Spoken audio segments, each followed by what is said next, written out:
If you heard 5 Utah corporations invested $1.8 million in the same thing, you might ask, how do I get in on it? Well, you already are in on it, because the investment is in your state representatives, senators, and other elected figures.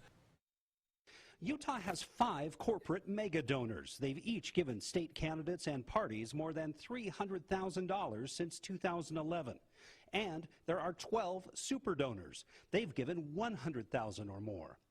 You know some of the names, from the arena where the Jazz play to the name on your cable or phone bill. State Senator Todd Weiler doesn't take corporate money. When I was up for re-election in 2012, because I came in as a midterm appointment, without ever asking, I received over $20,000 of checks just mailed to my house. I mailed every one of them back.